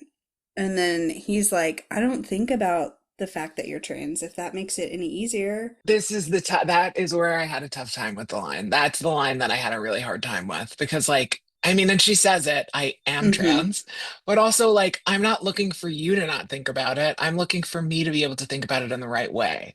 And That's it's not fair. about you. Yeah. This isn't about what you're Yeah. thinking. And it never was. I know you want me. That's not up for debate. It's like, my knee-jerk response is like a full body discomfort, and that's something I have to work on over time. And I would actually prefer if you did think about the fact that I was trans and you liked that, because it would help me like it Yeah. in this moment where I don't like it. Yeah, that's valid. But I think of the ways to fuck it up, totally fine, and also not really a fuck up. It's just like something you have to learn. Yeah, that's true. A mildly imperfect statement while you're both figuring out, I have no problem Yeah. with. Yeah. But I think the thing to say is just like, what can I do for you? If it's going to be about you and what you are or are not doing, it can be an open-ended, supportive question, Yeah. and I think that that's like totally fine. But I think what really she probably needed was just like, how does it feel? Like, how does it feel in your body? What is the response? Like, I think sometimes we just want to feel heard and seen, maybe not too seen, but seen and understood. And I think that's the hardest part, is the fact that people just don't seem to understand, no matter how many times you explain it. How many times you explain dysphoria to people, they just don't seem to get Yeah. it. No matter like, I've worded it in so many different ways. I've used so many metaphors, and people are like, okay, it just seems like you're being dramatic. And you're more like, I wish I were Yeah. being Yeah. dramatic. I would, my kingdom for some for some wiggle room on that, Yeah. Yeah. wiggle room pun. Yeah, I think people don't, unless you've experienced it, it's hard to grasp in your brain what they're actually feeling in those moments. And I Yeah. think that shows like this, talking about it, showing how people react to stuff like will go a long way in helping people understand it. Yeah, and I think it's really honest. And I think that that's better, that it's close to what that conversation actually looks like, than that it's Yeah, perfect. definitely. So yeah, she goes through saying that, she is trans, it's a big part of her, and then talking about how the dysphoria hit her and it made her feel like her body wasn't her body. And he immediately starts apologizing. He's like, don't be sorry. I'm sorry that I made you feel that way. And she's like, I know we haven't talked about this, so it's hard to talk about. And I do love him saying, like, he stops apologizing, first of all. Yeah, thank God. Yeah. And he just goes into confirming, confirming her. Like, I love you. I love everything about you. I'm good doing whatever you want to do. And if you don't want to do anything, then that's fine too. I still want to be with you, you know? And so like that was a good move on his part. Teen boys, note, this is the way you get what you want anyway. Yes, Like, yes. So they hug, and then he's like, so while we're walking home, maybe we should keep talking about this and find out what you are comfortable with. yes, then we finally get there. It's like, talk to me about what feels good. Talk to me about what feels bad. Let me know, like, give me a map. Yeah, it's good. It's good that they're having these conversations. And I just love Tao. Like, if you had asked me in season one if Tao would Yes. be one of my favorite characters from the show, I would have laughed in your face. But god damn it, I love this little weirdo. He is just like his development. Talk about growth. Yeah, Yeah. it's so good to see. And then we get this like quick shot of the spring house, and Julio is hugging Charlie, and then Charlie and Jane are hugging, and the body language here kind of tells the whole story that we need to have of this scene, where it's like clear that Jane and Julio have spent some time talking about what has happened, and she's Yeah. apologized. Well, I'm glad Julio was able to do something at some I point. know. You know what I mean? We do see him. I wish that we could see their conversations on camera more, but from this point Yeah. on, we do see him checking in with her more and talking to her, and you could tell that they're having these conversations behind closed doors or off screen or whatever. But I wish that we got to see more of their discussions, because I think it's good. Yeah. This show is just as much of a teaching point for adults as it is the youth, and I think that we should see these conversations happening for adults to Agreed. pick up on these things and learn how to move forward. But, she's trying, trying her best, and she gets stressed too, and it happens. I still don't think she should have Yeah. hosted Christmas this year, but she's doing her best at this point. And then we go to the shot of Nick in his room, and he's hugging the wet jumper that Charlie had on. And it hurts so much, especially just like we already know how much he struggled while Charlie was in treatment. And now he's home. And for him to be have this hard of a struggle so quickly after coming home has to be very intense and scary for Nick. Yeah. He's been hurting this whole time that Charlie's been gone. It's going to take a while for him to heal from it. And I just feel like Yeah. he's not given as much space to feel those feelings. And I think he does it a lot himself too, though, because he's like a people pleaser, right? Like he wants to be there. He wants to be like the Rock. And so he has that conversation with Tara later where he's like, well, I'm not the one who like actually went through it. And it's like, but you did though. You did go through it. Yeah. And just because Charlie is the one that went into treatment doesn't mean that you weren't affected by it.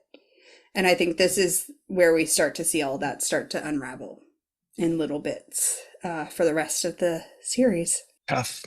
And I will say, I think Charlie, part of healing and part of reckoning with all of this is going to be seeing how it affects other people. Mm-hmm. As uncomfortable as that is, and as much as you don't want to put more pressure or turmoil on somebody who's dealing with something, that is part of it. You actually have to face it to heal. Yeah, definitely. We'll get there. Yeah. And then the comic fans rejoice because we get Tori and Charlie and Oliver playing Mario Kart. And we get like Tori grabbing the controller and Oliver's like, I'm in second place. And then Oliver grabs the controller and Tori's like eating it up. She's like, sabotage.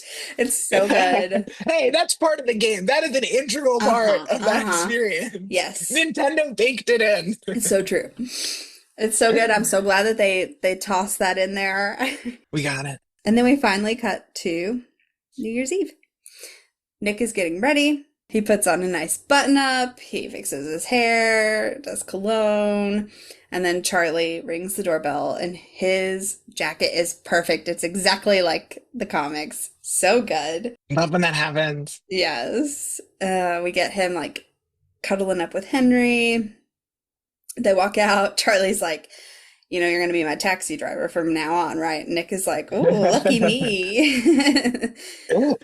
And they go to this party at someone's house. I don't know whose house this is, but no clue. I was wondering that. I was like, who's just hosting? I need a name. Yeah, it's not Sahar's house again because it's a different house. But I'm like, who? I don't know. But they pause and they hold hands and they both look terrified walking into this party. Yeah. The group sees them and excitement ensues. I forget sometimes that this is the first time that he's seeing everyone else. Yeah. It's again, it's a holiday. There's already enough reflecting and pressure to make it perfect. And we know how Charlie feels about things being high pressure and perfect. But the great thing, and we see a little of this and we'll get there, is the chaos gives you good cover. Yes, yeah. You know, you can always set up a glitter cannon and run away. Yes, totally. That's my signature move year round, but other people, I guess, keep it to New Year's. Also, just like the fact that it is a school party, so he knows like Harry and everybody's going to be there. Like that's an extra set of pressure. Yeah. But Elle runs over. She's like, Charlie! And Isaac is like, oh, we missed you so much. And Tal's like, let's go dance. And Elle pulls him aside and she's like, you know, filling him in on the art thing that's happening with her Instagram. She has 20,000 followers at this time. We're clocking up. We are clocking up. Yes. Quickly. It's going fast. Yeah, she's like, oh, it's not that big. Girl. Babe, it's the growth rate. It's the growth curve that we're worried about. Because some people have 300,000 followers that don't like a post. Yeah, it's true. Also, I didn't pick up on this. I actually think it was the same person that I talked about earlier that commented that the painting of Charlie that she did that we see in Journey is on her grid here. And that is the same shot of Charlie from episode 1 of the show at the end when him and Nick are leaving the school and they go separate ways and he turns around and looks at Nick. Oh! And like she puts him in a jumper instead of his school uniform, but if you put those shots side by side, that is the same shot. My sweet girl. She sees everyone for who they are. It's so good. And what a good outfit, I have to say. Yes. Yes. She looks so good. Whole season. Yes, she really does. I want her wardrobe like bad. Yeah, genuinely. I wish I could pull it off. I really do. Imogen sees him and she screams. I love that she's just like, ah! And like runs over screaming the entire time. Darcy runs over and then and Tara's like, come dance with us. And Charlie's like, I don't dance, which I don't buy for a second. He's into music. I think he dances. I think you catch that kid in his bedroom and he's doing the full, I mean, I hate to bring the reference back, but Troye Sivan. He's sliding from side to side. The shoulders are doing a little bop, bop, bop. Yes. It's white people dancing, but it's dancing. Yeah. And so then we get this clip that we got. This is like the first promo clip we got from Pride, I think, where they're like dancing and Tal's like drinking a terrible drink and all the alcohol in this scenes are just yeah, they all look gross. I mean, like, we'll talk about put your head in the toilet. I mean, we get a little of it, but it's like, I personally, all I remember from parties like that is like full Imogen. Talk about glitter cannon, Goldschlager projectile coming out of me. Yes, it's so true. It's like the more pink or red it is, the more throw up you're gonna have later. For sure. Glittery tears. Yes, yes. Oh, to be young.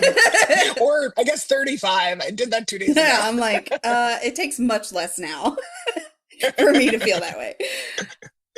Tara and Darcy are dancing. Imogen and Sahar are dancing. I pointed this out when we got this clip, but like Sahar's dancing with a cup, and like at one point it's upside down, and like it's clearly an empty cup, which is just a cute little thing. And then Nick and Charlie are there. Nick like kisses his forehead, and then Isaac and Charlie are dancing.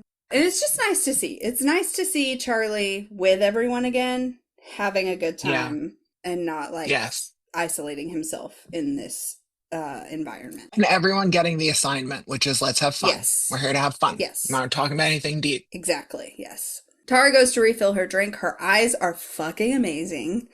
The glitter. Yeah. Oh my God. It's so good. It's so good. I was like, are we watching Euphoria? Yeah. Some of her makeup really does remind me. The like lines, the line work that really she graphic. does. Yeah.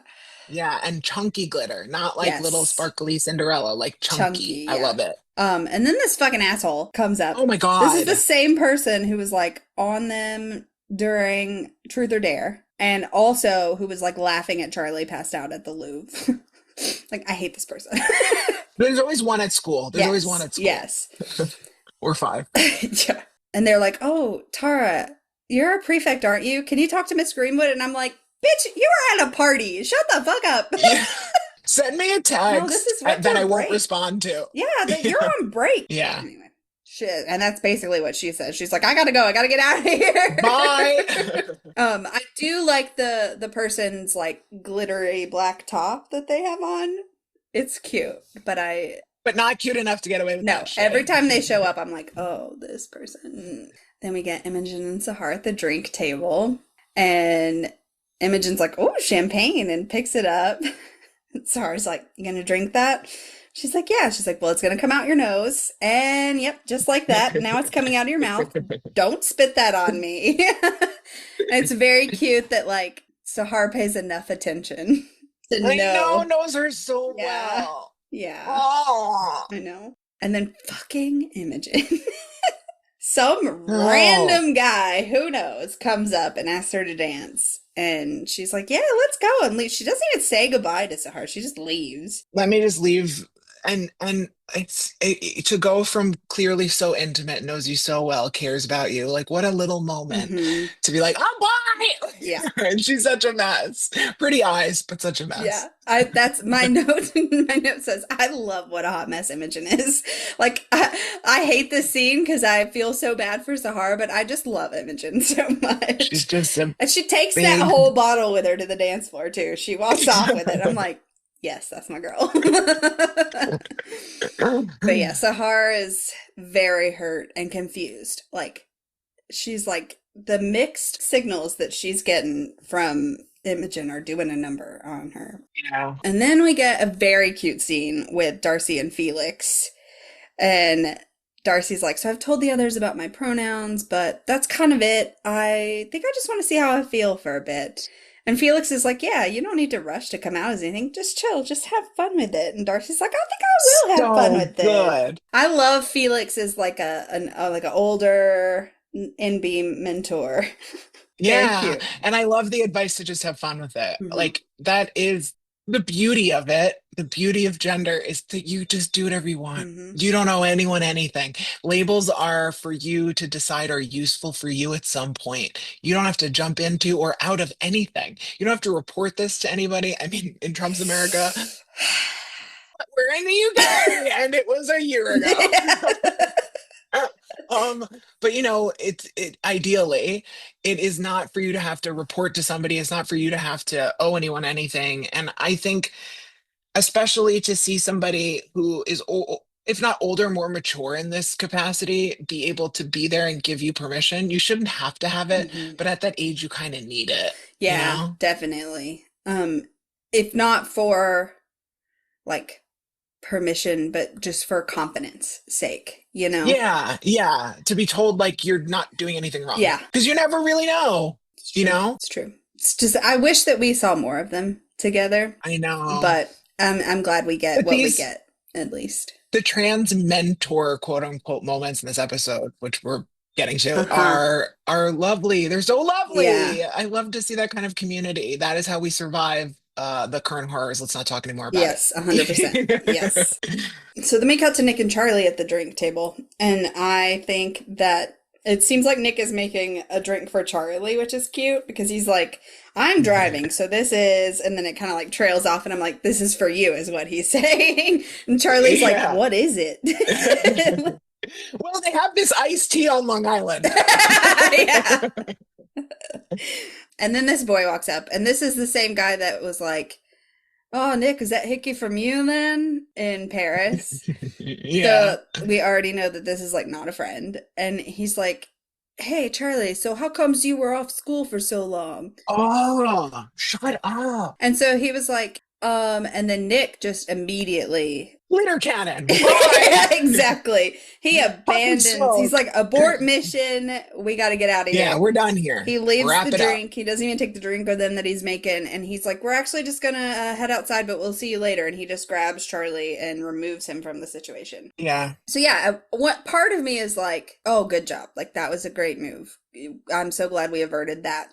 But also at the same time, I cringe a little bit because I'm like, Nick, at the same time, you can't protect him from the world. And there's nothing to be ashamed of. He has to come up with his own PR answer. Mhm. You have to have some kind of thing to tell people, as unfortunate as that is.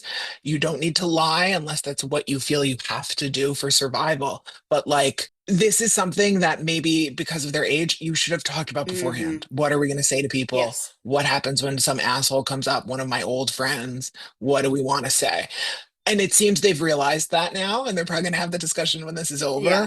But I think once you're stuck in that situation, probably the best way to handle Yeah, it is to just definitely. be like, we got to get out of here. Definitely. I think just Car eject. yes, just knowing where Nick's story goes, I'm like, Yeah. there are gonna be triggers that you can't avert. And so Yep. at some point he's gonna have to answer these questions. And I worry. But it's a holiday. You want to buy Yes, time, yes, buy time. yes. This is the time to do that. Absolutely. And again, like you said, like I don't think that they've had that discussion yet about what they want to say to people, but Yeah. they should have coming to a party that was full of school people.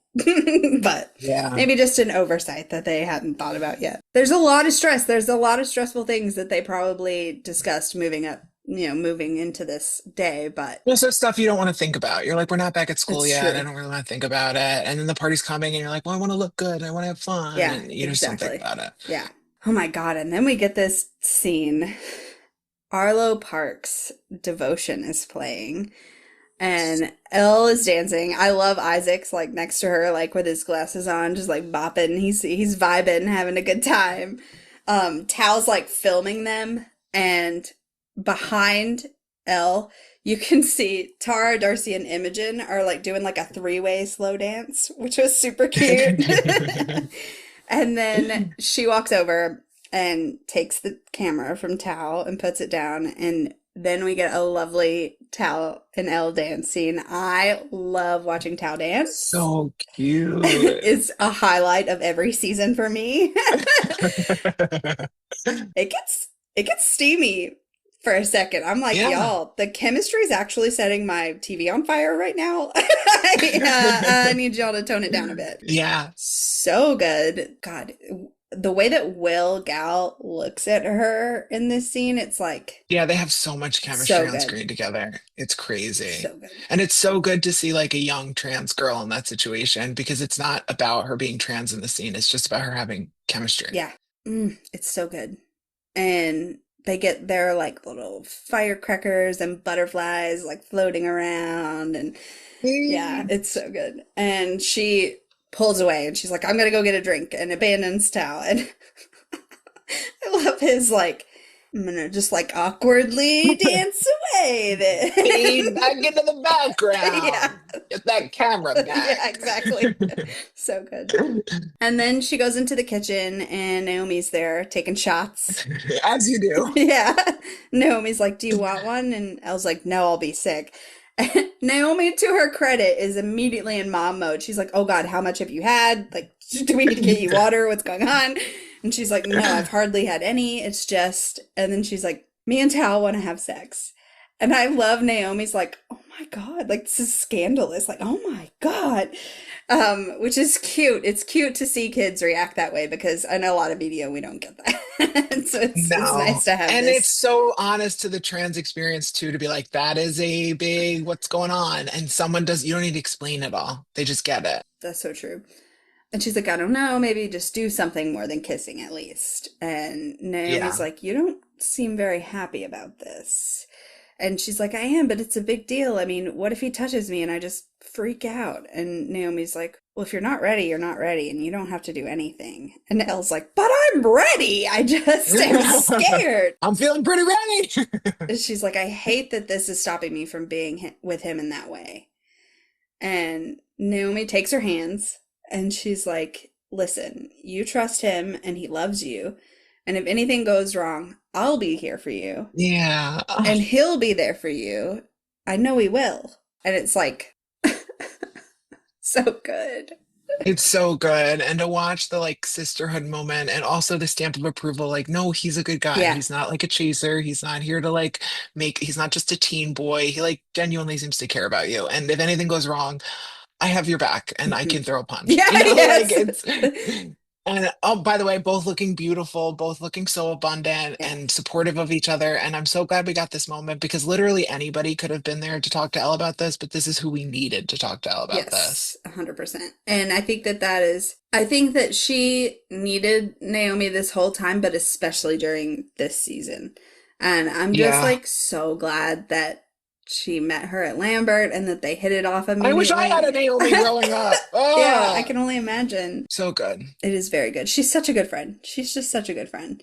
And Such a good she really friend. needed to hear that line about like he loves you and he's gonna be there for you if something does go wrong. Yeah. And it's like on the one hand it's like, well, you just had this experience and look at how well he reacted, but when you're going through it, like that's not how your brain works. No, of course not. And it is a good way to be like, if the worst happens, Yeah, how bad will it be? right. And for someone in the same position to be saying that, you know? And also I think like it's so easy for trans women to be competitive with each other or at least comparative.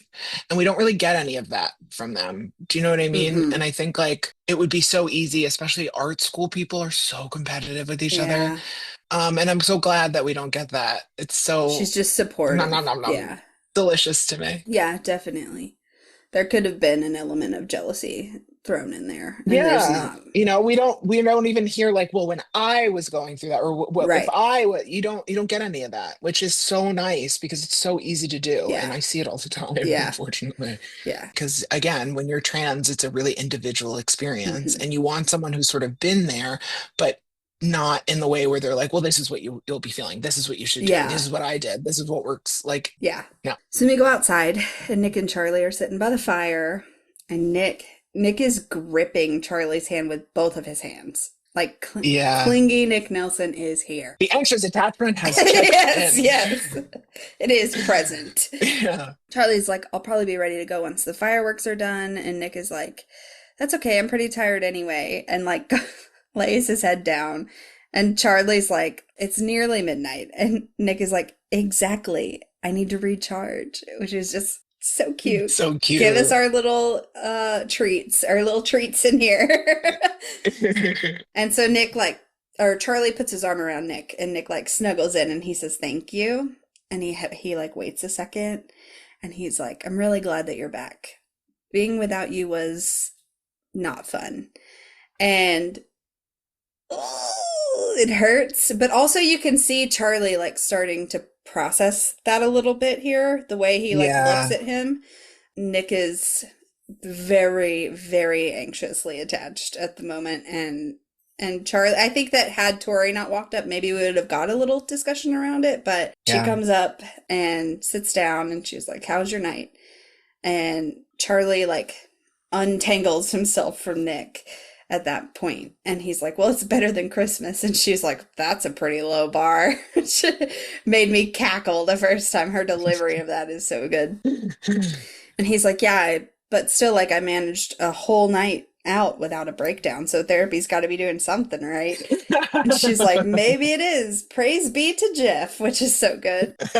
And it's good to see him have his win and take a moment to be like, I'm having my win. As much as it sucks that moment Charlie could have been seen or heard a little more in that second, he does need to feel his win. Yeah, definitely. And it's good that, especially to kick off the year. Yeah, and that he's acknowledging it and not someone saying it to him and he's agreeing. He's like, yeah, but look what I did. Like, I'm doing well. You know, it's good to see. So it's progress. Yeah. It's the progress that we need to see. And he's like, where are your friends? And she's like, they're off being fun and cheerful.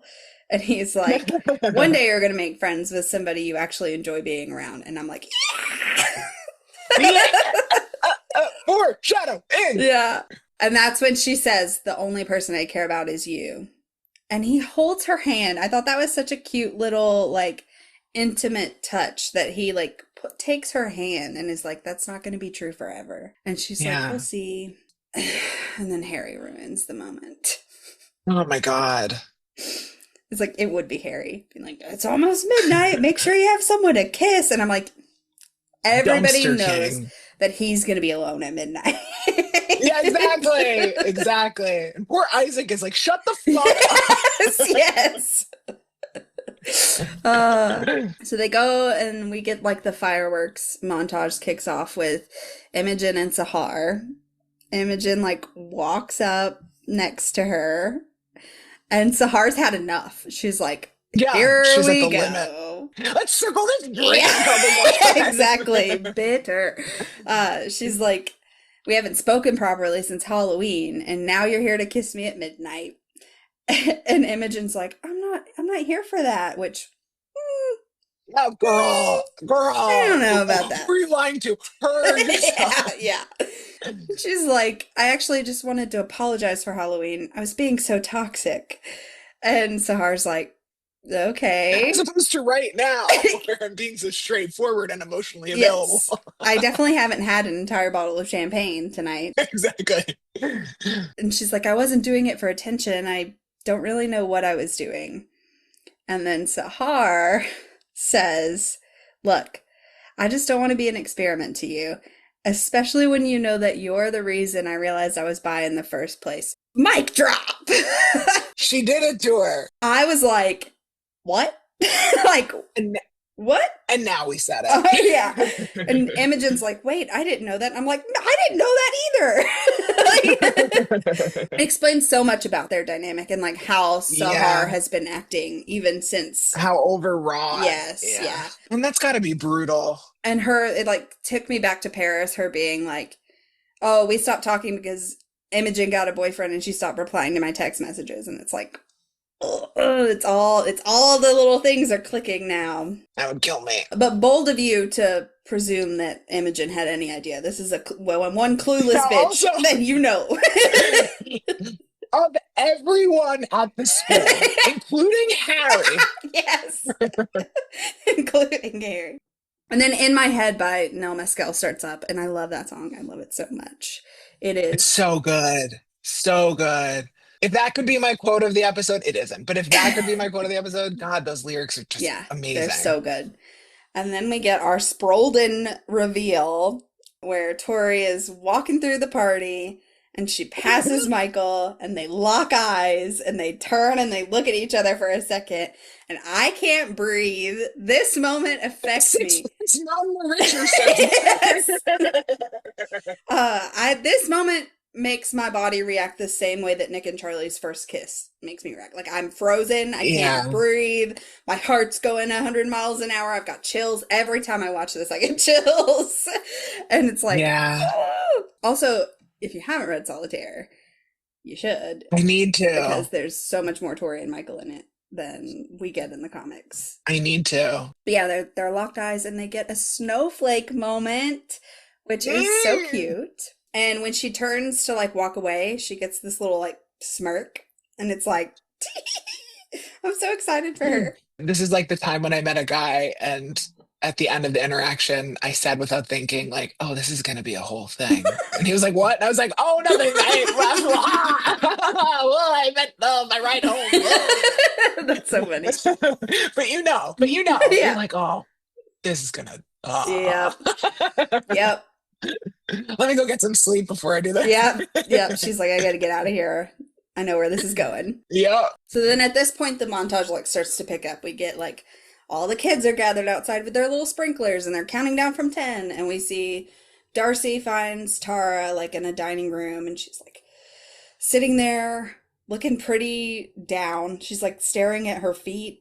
And Darcy walks over and they're like, there you are. Where'd you go? And she's like, I just needed to get away from everything. Foreshadowing for the next episode when we also see her having a hard time at a party. Then the kids are counting down from 7 and we see James like walk up to Isaac and he's like, hiya. And he's like, don't worry, I'm not here to kiss you. I just don't want to be alone at midnight. Which is so cute that he's like, let me clarify. I'm not here to kiss you again. Then they count down from 5 and we see Tao and Elle and she like goes over to him at the drink table and she's like, come with me. And they go up to a bedroom and shut the door. And then Harry starts to light some fireworks and we see Nick and Charlie give us the 2, 1, Happy New Year. All the fireworks go off and then we see Sahar is the one that moves to kiss Imogen, which I find hilarious that she's like, nah, nah, nah. You're here to kiss me at midnight. Anyway, let me kiss you at midnight. It's the texting thing all over again. It's the texting thing all over again. Okay, you look cute.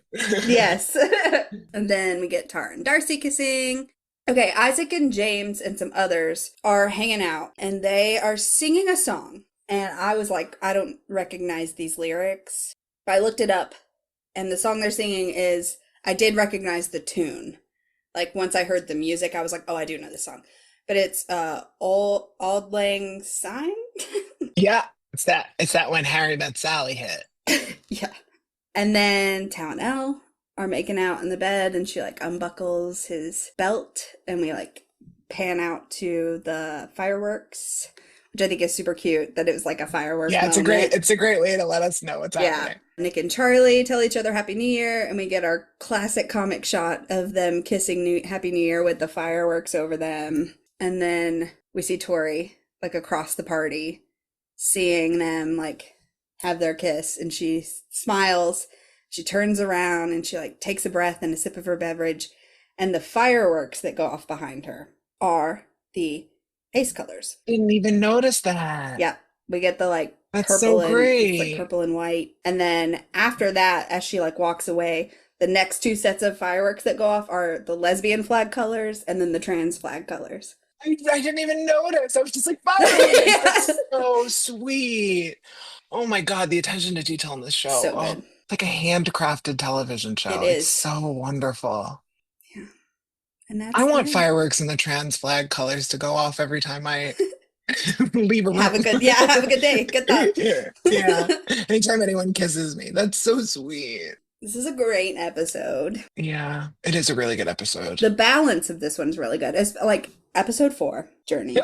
That is objectively the best episode of Heartstopper. Yeah. It's at least tied with Kiss for my number 1 favorite. Yeah. It's like it's somehow it become my comfort episode. I've been watching it like just at random. And like I would say the balance in that one leans heavier, whereas this one I feel is like very level. Yeah. I love it. I really do. And there's a reason why it was like a top of my top priority episodes that I wanted to Yeah, do. definitely. Yeah.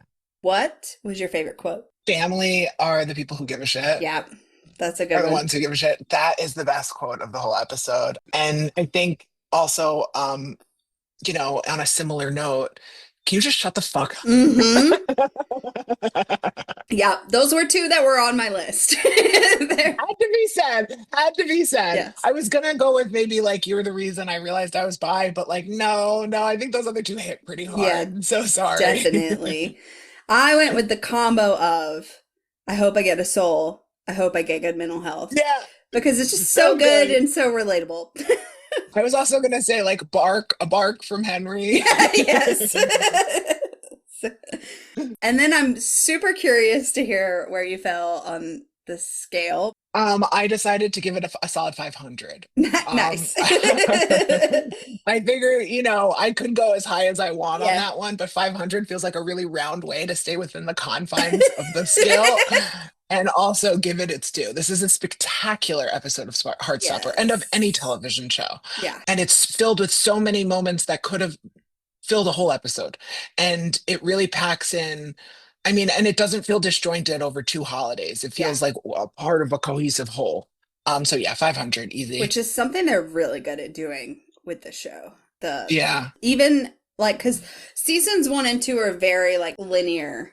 And this season we cover a lot of ground in this season. Yes, we but do. It doesn't feel like that when you're watching. Yeah. No, it flows together really nicely, and I think everyone gets some time to shine. Yeah. Olivia Colman's scheduling issues aside. Okay, so I gave the last episode a 5 out of 5 because the sadness portion of it kept me grounded within the scale, and I think that there's a lot of that still pulling me into the confines, but less. So I give this one the fireworks and bombast. I gave it a 7 out of 5. Okay. Because it's not like it doesn't blow me out of the water in relation to how I feel about Journey. So it had to be similar to that score. But I mean, for Tori and Michael alone, it blew the score out like the 5 out of 5 limit was gone. Yeah, we can't. But I just made a list of like all the things that I took into account. The Tori and Michael of it all. Nick and Charlie's kiss at the door with the parallels, the way that Tao reacts to Elle's discussion, and honestly, Tao and Elle's entire journey this episode, plus our like comic. And the Naomi stuff. Yes. The comic goodness with Ollie and also the firework shot at the end. And then I mean, Tara's makeup. Yes. Henry, Oliver. Yes. I mean, yes. It's firing on all cylinders. It is. But like literally I cannot breathe watching Tori and Michael see each other for the first time. Like I am not exaggerating when I say I get chills every single time. I get chills just talking about it. I just got them. Yeah, it's just it's so good. It's so good. Yeah. So yeah, I landed at a 7 out of 5. But it's only gonna grow from here. Like I started the season like 500 billion, I think, or something like that. And then it's like waning, and then by the end, it's going to go back up. Yeah. Thank you so much for doing this. I'm so excited to. I can't believe we're at the end. No. God, I have to come back. This is amazing. Yes. And so full circle. Yeah, it really is. It really is so full circle because, like, I've told the story of how I found it 100 times. Like I was editing and Sabrina was like talking about how good it was and how well done it was. And I just like couldn't stop thinking about it.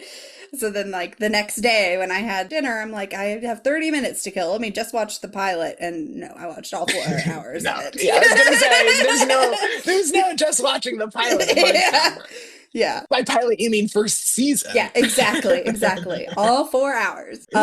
So thank you for introducing me to this because we would not be here without you. God, one of the great acts of my life. Thank you, and thank you for having me on. This was so fun to do. I will come back anytime you will have me, please. Well, you will be back with us next week, which is great. Also, why don't you tell everyone where they can find you? You can find me on Instagram at Magical Girl Sabrina, which is, I guess, the corporate fascist place you can find me. And then if you'd like to find me elsewhere, I'm on the Fediverse. I use Mastodon. Sorry to the Blue Sky audience. I'm at Magical Girl Sabrina at mastodon.social. So Awesome. find me. I post a lot. We will be back in 2 weeks with episode 6, Body. If you want to follow us online, we are at Why Are We Cast on all platforms. And if you like this, please consider rating and reviewing us.